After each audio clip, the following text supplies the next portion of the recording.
रामकृष्ण गुरुकृपा वारकरी चॅनलमध्ये आपलं स्वागत आहे. चॅनलला लाईक करा, सबस्क्राईब करा. रामकृष्ण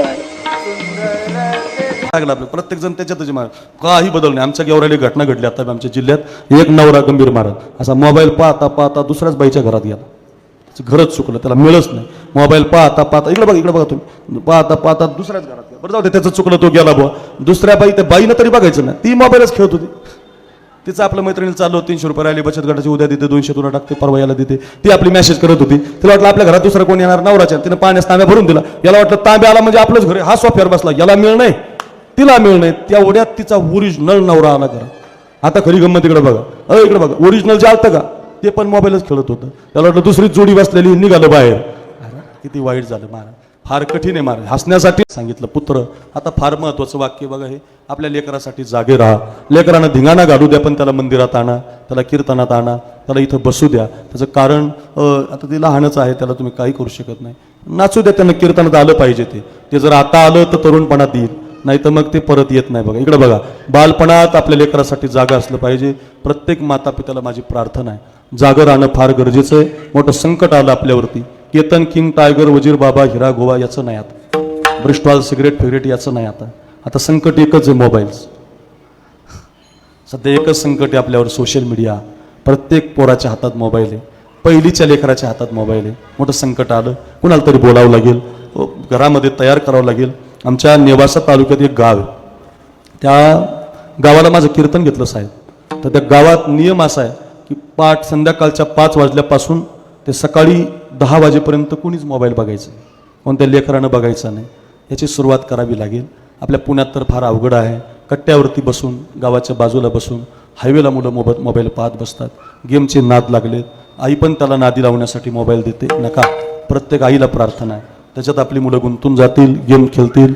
नका, थोडंसं राग आला तरी चालेल, त्यांना नाही जेवला तरी चालेल 2 दिवस, पण हातातला मोबाईल बाजूला काढून घ्या.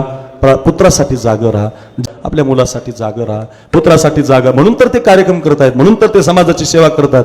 मायबाप त्यांचे जागं राहिले. बरं, प्रत्येक आईला बापाला प्रार्थना आहे. थोडासा नाद लागलाय मोबाईलचा, प्रत्येक जण त्याच्यातच महाराज कीर्तनकार कीर्तनात पाहतोय, गायक गाता गाता, हे नाही बरं, ह्यांच्याकडे नका. हे ज्येष्ठ मंडळी आहेत, हे त्याच्या पलीकडे गेलेली मंडळी आहेत. सध्या सोशल मीडियाला बघा, अर्धा तास गायकाच्या हातात मोबाईल आहे. कीर्तनकार कीर्तनात पाहायला लागला, गायक गात मग वाजवता काही मोबाईल पाहता. तुम्ही बसलेले काही बसलेले तर बंदच नाहीत, मान बसलेले पाहता. त्याचा वेळ माणसाला, त्याचं कारण त्याचं व्यसन लागलं, दुसरं काही कारण नाही. व्यसन लागलं, 5-10 मिनिटं नाही पाहिलं, हरवल्यासारखं होतं माणसाला. पुढे गेला. आणि ते व्यसन नाही. शिकण्यासाठी सांगतो, विनंती असेल, आपल्या लहान लेकराच्या हातात पुत्रासाठी जागं राहा. ज्या कॉलेजचं शाळेचं नाव जिजाऊ आहे, जागी हो महाराज. ए शोभा, मला कोंडाणा हवाय. ए शोभा, राजगड हवाय. ए शोभा, मला पलीकडचा तो पुरंदर हवाय. ए शोभा, मला पलीकडचा रायगड हवाय. काय माता आहे महाराज, जागी हो. माहेरचं आडनाव जाधव आहे, सासरचं आडनाव भोसले आहे. काही कारणास्तव घरामध्ये युद्ध झालं तर बापाच्या समोर तलवार घेऊन उभी राहिली ती जिजाऊ. बाबा, आधी माझा वध करा, आधी माझ्याशी युद्ध करा, अगोदर मला संपवा, माझ्या कुंकवाची वाट तुम्ही धरू नका. काय माय असेल महाराज. तिचं नाव जिजाऊ आहे. बघा, जिजाऊ जागी हो. पाळण्यामध्ये झोके देताना ती जागी आहे. मदालसा नावाची माता आमच्या पुराणात 4 लेकरं तिला झोके देताना म्हणते. ज्ञानोबरायांनी वर्णन केलं तिचं. हा देह नाशिवंत, मलमूत्राचा बारा, वरी चर्म घातले रे, उर्मी कीटकांचा सांदा, रव दुर्गंधी रे, अमंगळ तिचा बांधा, स्मरे त्या हरिहराव, शरण जाई गोविंद. पाळण्यामध्ये शिकवते महाराज. काय माय पाळण्यामध्ये शिकवते. अशी आई बना, असा बाप बना. पुत्रासाठी जागर राहा. धन, दारा, पुत्र, जन, बंधू, सगळ्यात महत्वाचं सांगतो, भावासाठी जागर राहा. भाऊ एकत्रित असले की आई वडील जास्त दिवस जगत असतात. लक्षातच ठेवा. मला पण एक लहान भाऊ आहे गंभीर महाराज. आम्ही 2 भाऊ आहेत. आम्ही 2 भावानं माऊलीच्या समाधीवर हात ठेवून शपथ घेतलेली आहे, मरेपर्यंत कधी वेगळं राहायचं नाही आणि राहणार पण नाहीत महाराज. तुम्ही म्हणाल तुमचं एवढं कसं काय जमतं. बायको कीर्तनात बसलेली माझी, त्याचं कारण सांगतो. ती आणि माझ्या भावाची बायको बहिणी म्हणून बरं आहे. बरं का, हसण्याचं नाही, पण एकत्रित राहा. भावाचा विचार घेत चला, भावाला सांगत चला. असेल घरामध्ये काही मतभेद तर विसरून जा. सांगतोच गड्या, आता आठवलं म्हणून. रामचंद्र वनवासात जातात, लखनजी सुद्धा जातात, सीतामाई सुद्धा जाते आणि भरत परत येतो. त्या भरताला माहिती पडतं कसं जागा असलं पाहिजे भावासाठी. एवढी कथा ऐका, पुढे जायचं मला. ऐका काय, भरत परत येतो. तो भरत म्हणतो, मा तू पापी आहे, मा तू स्वार्थी आहे, मा तुम्हाला जन्माला घालायच्या अगोदर मारूनच का टाकलं नाही? मा आजपासून हा भरत तुला कधी आई म्हणणार नाही. मा तू कै आहेस. मा तुझं नाव सुद्धा कोणी घेणार नाही. एवढ्या माता इथं बसल्यात, तुमच्यामध्ये एखादीचं नाव कै आहे? आ नाही. धनश्री असेल, धनश्री. परी असेल, परी. नवीन आलेली खुशी पण असेल बरं का. रुक्मिणी आहे, जानकी आहे, आमची ज्योती पण आहे. म्हणजे नावं आहेत बरं का. सगळ्यांची नाव आहेत, सगळ्यांची नाव आहेत. पण कै नावाची आई नाही हो. का नाही? स्वार्थी माणसाचं कोणी नाव घेत नाही. मोठा संदेश आहे. स्वार्थी माणसाचं कोणी नाव घेत नसतं. तुम्ही दुसऱ्यासाठी जगून बघा, जगून बघा. दुसऱ्यासाठी जगलं की लोक तुमचे बॅनर लावतात, लोक तुमचा जे कार करतात. दुसऱ्याला देऊन बघा, लोक तुम्हाला मरूच देणार नाहीत महाराज. पण माझंच घर, माझाच बंगला, माझीच गाडी, तुम्ही मेले तरी लोक तुमच्या मातीला येणार नाहीत. दुसऱ्यासाठी जगा, माझी प्रार्थना असेल. कै वंशिका अंगावरची कातडी काढली. याच तुळापूरच्या जवळ वडू नावाचं गाव आहे. कधी जा त्या वडूला, जा कधी त्या तुळापूरला. अरे आपण आळंदीला जाता, आपण देहूला जाता, पण आळंदीला देहूला जाता जाता वडू आणि तुळापूरला जात जा. आकुरून महाराज साखरे नाव युट्यूबला टाका. माझे 200 कीर्तन आहेत. डायरीमध्ये माझ्या जागा नाही. रोज 2 कीर्तन करतो. मला लासलगावला सकाळी कीर्तन आहे. रोज 2 कीर्तन करतो. पण रोजच्या 2 कीर्तनात सांगतोच मी महाराज, अंगावरची कातडी काढली तरी जगदंब जगदंब एवढाच आवाज येत होता. डोळ्यामध्ये सळ्या घातल्या तरी जगदंब जगदंब एवढाच आवाज येत होता. सांगू द्या हो महाराज, जगदंब म्हणणारी जीवच तोडून टाकली तरी सुद्धा 41 दिवस माझा शंभू बाळ फक्त आणि फक्त अंतकरणातून, आबासाहेब तुमचा पोरगा कामी आला. ओ राजमाताजी जाऊ तुमचा बाळ कामी आला. ओ सईबाई सरकार, ओ पुतळाबाई तुमचा संभाग कामी आला. एवढंच म्हणत होता. रक्त दिलं, कातडी दिली, डोळे सुद्धा दिले महाराज. प्रत्येक चौकात त्यांचं नाव आहे. आपल्या मुलाची नावं शंभू आहे. दुसऱ्यासाठी दिलं की लोक तुम्हाला मरूच देत नाहीत. मुजरा करतात, तुमची वारी करतात, त्यांचे फोटो लावतात. आपण जर दुसऱ्यासाठी जगलात तर तुमचे फोटो लोक लावतील. पण माझंच घर, माझाच बंगला, लोक तुम्हाला पूजणार नाही. मा तू पापी आहे. कै मा आजपासून हा भरत तुला आई म्हणणार नाही. आणि ही गादी माझ्या दादाला दिल्याशिवाय राहणार नाही. काय बंधू आहे महाराज. एक भाऊ गादी सोडून गेलाय भावासाठी, एक भाऊ गादी घेऊन निघालाय भावासाठी. बरं का. भरत चला रे अपने भैया को मनाने, राजा को मनाने, भैया को मनाने, भैया को मनाने, राजा को मनाने, राजा का अधिकार राजा को लुटाने. भरत चला रे अपने भैया को मना. गादी घेऊन जातो, सिंहासन घेऊन जातो. अवध राम को अर्पण करने, प्रभुता प्रभु चरणों में धरने, राम काज के काज सवारे, माताएं चली संग प्रजा के. भरत चला रे अपने भैया को मना. गादी घेऊन जातो. मला माफ करा म्हणतो. काय भाऊ काय होतं बरं माफी मागायला? काय हरकत? माणसं माफीच मागत नाहीत. मला काय लोक मारा आमच्या बीड जिल्ह्याचं राजकारणच इथं बातासाहेब बसले, माफीच मागायला तयार. मागा ना माफी. माफी मागितली तरी काय होईल महाराज? हात जोडले ना महाराज, सगळं होतंय हो महाराज. माफी मागायला माणसं तयार नाहीत. माफ करा. चुकी नाही होत्या भरताची, आईची चुकी तरी सुद्धा म्हणतो मला माफ करा, ही गादी तुमची आहे. प्रभू परत चला. त्यावेळेला ते रामचंद्र त्या भरताला जाग करतात. तेवढं ऐका. लगेच अभंगात जातो मी. ऐका ऐका कसं जाग करतात. दैव जात दुःखी भरता, दोष ना कुणाचा, पराधीन आहे जगती पुत्र मानवाचा, दोष ना कुणाचा. भरत हे भरत असं नाराज होऊ नको, असं दुःख करू नको. हे आपल्या प्रारब्धामध्ये आहे. माय कैकईला दोषी नव्हे दोषी तात, राज्य त्याग कानन यात्रा असे कर्मजात. खेळ चाललासे माझ्या पूर्व संचिताचा, पराधीन आहे जगती पुत्र मानवाचा, दोष ना कुणाचा. बसलेल्या प्रत्येक भाविकांना ऐका, 2 गोष्टीतून कोणी वाचत नाही, सुटत नाही. किती श्रीमंत असू द्या, गरीब असू द्या, कीर्तनकार असू द्या, गायक असू द्या, नाही तर कोणी विद्वान असू द्या, 2 गोष्टी कोणाला चुकत नाहीत. आपण सगळे म्हातारे होणार आहेत. बरं, सगळे म्हातारे होणार. म्हणून लई क्रीमा लावू नका. पहिल्या दिवशी इंदोरीकर बाबा झालेले तुमच्याकडे, लय क्रीमा लावू नका.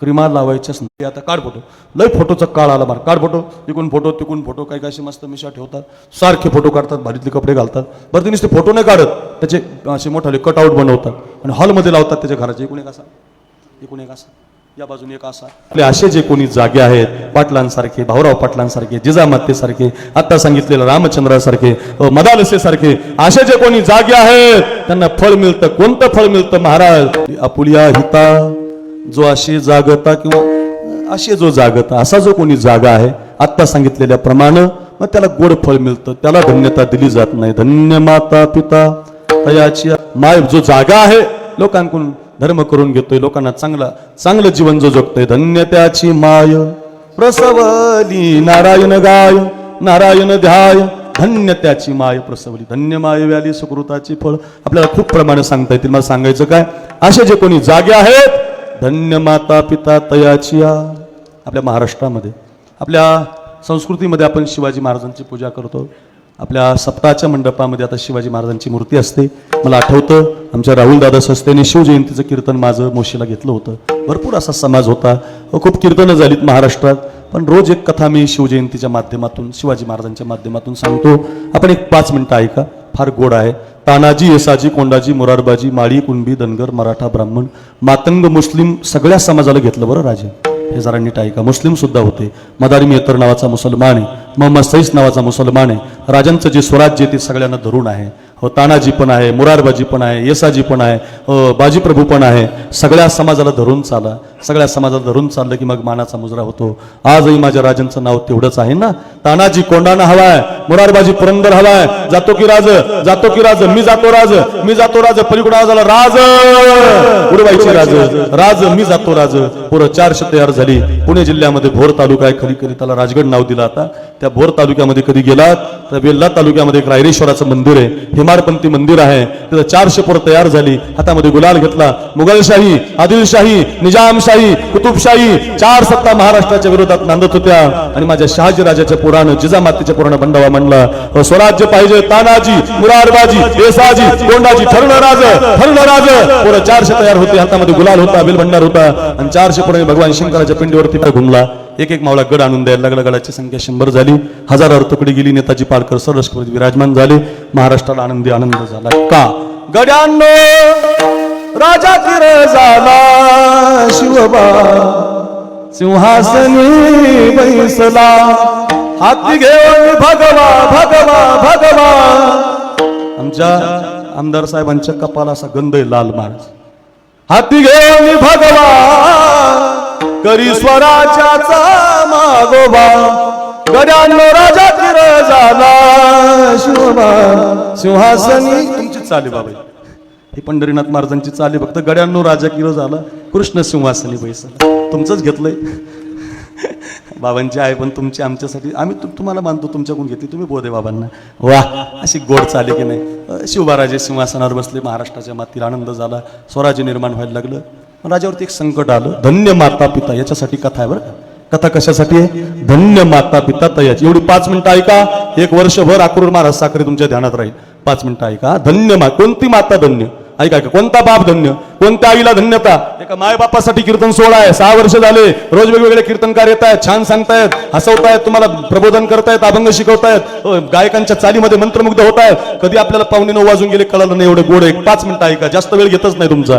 बरोबर तंतोतंत वेळ जिल्हा परिषद सारखं काम आहे माझं भरू कधी सोडायची टायमिंग टेन्शन घेऊ नका पण एवढी कथा 5 मिनिटाची ऐका धन्य माता पिता कोणते माता पिता धन्य असतात आणि संकट आलं गंभीर महाराज सिद्धी नावाचं आणि सिद्धी जोहर आला तर जवळजवळ सिद्धी मसूद फाजल खान अशी मोठी सेना घेऊन आला आणि राजे पन्हाळगडाला त्यांना वेढा टाकला राजा आत्तापर्यंत एवढं मोठं संकट कधी स्वराज्यावर आलं नव्हतं 42,000 सेना राजांना वेढा देऊन बसली होती गड सोडणं काळाची गरज होती वेढा रात्रंदिवस होता आणि वेढा सोडायचा होता पण वेढा सुटत नव्हता नेताजी पालकरांनी आक्रमण केली जिजाऊ मातेने आक्रमण केली पण वेढा सुटत नव्हता आता स्वराज्याचं काही खरं नाही राजांचं काही खरं नाही म्हणून सगळे हातबल होऊन सिद्धीला शरण गेले होते पण तेवढ्याच कालखंडात धो पाऊस सुरू झाला इतका पाऊस पडला बुवा पंढरी बुवा इतका पाऊस पडला कुंदन महाराज धो पाऊस पडत होता आणि पाऊस इतका पडला आणि एका बाजूचा बोरुड झासळला आणि राजांच्या बुद्धीनं प्लॅन केला या बाजूनं पहारा कमी झालाय या बाजूनं विशाळगडावर जायचं पण जायचं कसं तर 400 मावळे गडावर थांबतील 400 मावळे राजांना घेऊन जातील आणि 400 मावळे राजांसारखा एक मावळा पालखीमध्ये बसून राजा शरण आला म्हणून दाखवते. प्लॅन ठरला. एक ध्यानात ठेवा, संकट आलं म्हणजे खचू नका, कोणता पेपर फुटला म्हणजे नाराज होऊ नका, अभ्यास पुन्हा करा, मरू नका, आत्महत्या करू नका. लोक त्रास देतील तुम्हाला, मग काय मरायचं असतं का? मारा, अभ्यास करा, ताकदीनं उतरा, माझ्या राजांचा इतिहास वाचा. अक्रूर महाराज नाव टाका युट्यूबला, खूप इतिहास सांगितलेला आहे. 200 कीर्तन आहेत बघा. कधी मावळा सांगितलाय, कधी सैनिक सांगितलाय, जे कोणी सांगितलं नाही महाराष्ट्र. रोज सांगतोय महाराज, रोज बोलतोय. खूप कीर्तन केली या 5-10 वर्षात. रोज समाजाला शिकवतोय. फार गरज आहे इतिहासाची. कुणाचं भांडण म्हणजे इतिहास नाही, कुणाची दंगल म्हणजे इतिहास नाही, कुणाला मारणं म्हणजे इतिहास नाही. हा इतिहास महत्वाचा आहे. किती प्रेम एकमेकावर केलं पाहिजे, किती भाव एकमेकातला जपला पाहिजे. घरी घेऊन जावं दादांनो माझं, ऐका ऐका. आणि मग आता काय करावं समजेना. एका पालखीत राजांसारखा एक पोरगा बसवायचा. सगळी तयारी झाली, हो सगळी तयारी झाली. कुठं गुप्तचर, कुठं बाजी प्रभू, कुठं त्र्यंबक पंत, गडाचं रक्षण कोण, सगळं. फक्त आता एक पोरगा पाहिजे. राजांसारखी दाढी, राजांसारखं नाक, राजा एवढी उंची, आणि राजांसारखा एकच पोरगा होता गडावर. त्या पोराचं नाव शिवा काशीद होतं. नावी समाजाचा पोरगा महाराज. राजांच्या लक्षात आला गंभीर महाराज. आणि 2च वर्ष झालते त्याच्या लग्नाला. त्याच्या लग्नाला 2 वर्ष झालेली राहुल दादा. आणि राजाला वाटलं याला जर पालखीत बसवलं आणि या पोराचं जर काही बरं वाईट झालं, आईला काय सांगू, याच्या बायकोला काय सांगू. राजा म्हटलं नाही त्याला. 2-3 तासानं बातमी पोराच्या कानावर गेली. आणि पोरगा राजांच्या महलात आला आणि राजाला असा मुजरा केला. राजा घ्या मुजरा. राजा म्हटलं कशासाठी रे मुजरा? पोरगा म्हटलं राज तुमच्या डोक्यावरचा मुकुट माझ्या डोक्यावर घाला. ओ राज तुमच्या अंगावरचे कपडे मला द्या. राज तुमची तेवढी भवानी तलवार मला द्या. राज आणि तुमचं तेवढं छत्रपती नाव सुद्धा मला दे. मी बसतो या पालखीत, मी जातो राजा, मी जातो. राजा म्हटले अरे शिवा, कपडे मिळतील, मुकुट मिळेल, तलवार मिळेल, शेला पण मिळेल, पण हे घालून जिथं जायचं ना तिथनं परत नाही यायचं. हे शिवा तिथनं परत नाही यायचं.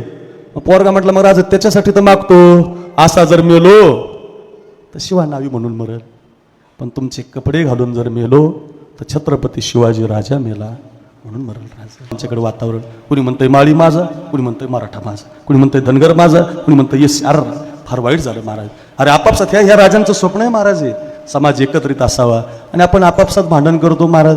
माझी प्रार्थना आहे बिंबीच्या देठापासून, रोज सांगतोय मी कीर्तनात, काय मैत्री आहे महाराज. एक राजा मराठा समाजाचा म्हणतोय राज नको रे बाळा, माझ्यासाठी तुझा प्राण कशाला. आणि शिवानायू म्हणतो राज तुमचे कपडे घालून जर मेलो तर शिवाजी राजा मेला म्हणून माझं जीवनात भाग्य मिळेल राज. काय मैत्री महाराज. दुःखारवायला उंबरा सारखा कावाहिंदशी देव बांधल्या तळ्याचा फुटला से पार. ओघ बारा वाटा मुरडता खूप रडतात.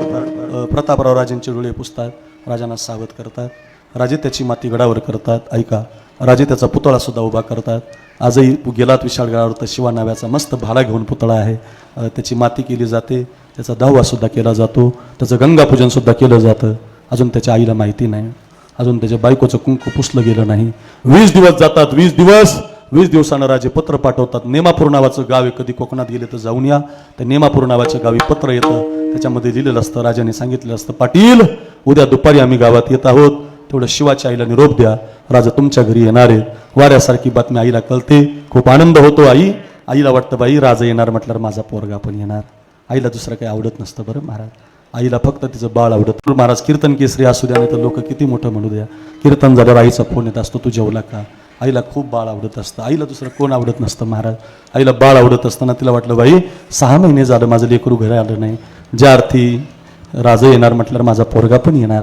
घर सारून काढलं, आंब्याच्या पाण्याचं तोरण बांधलं, घरातली आपली ठेवणीतली साडी काढली बहिणीनं ठेवणीतली, आणि शिवाच्या बायकोला नेसायला दिली तिनं. सुनबाई साडी नेसा, कपाळभर कुंकू लावा, आरतीचं ताट तयार करा, महाराज येणार आहेत, त्यांची आरती करायची तुम्हाला. गळ्यामध्ये अलंकार घातले, कोणी मैत्रिणीने कानातलं दिलं, कोणी गळ्यातलं दिलं. राजांची आणि आपल्या मालकाची आरती करायची म्हणून पोरगी सासूने दिली साडी नेसून दरवाजात उभी राहिली. आईनं पुरणपोळीचा स्वयंपाक केला. राजा येणार आनंद होता. राजा 10-5च मावळी घेऊन आले होते. राजा गावच्या वेशीवर आले. हर हर महादेवचा आवाज झाला. राजा आले अशी बातमी मिळाली. राजा मराठाच्या गल्लीला, राजा धनगराच्या गल्लीला, राजे माळ्याच्या गल्लीला. राजा आता शिवाच्या दारात आणण्यासाठी ती पोर पुढे गेली. राजांची आरती करायची म्हणून पुढे गेली. कुंकुम तिलकामध्ये बोट बुडवलं. राजांची आरती करायची म्हणून तिला आनंद होता. आणि तेवढ्यामध्ये आवाज आला तो त्या शिवाच्या आईचा, सासूबाईचा. सुनबाई, ओ सुनबाई, तुम्ही नका वाळू राजांना. तिने मागं पाहिलं तर आवाज माझ्या सासूचा आहे. सुनबाई, तुम्ही नका वाळू राजांना. हो सुनबाई, तुम्ही नका वाळू राजांना. मागं बघायची, पुढं बघायची.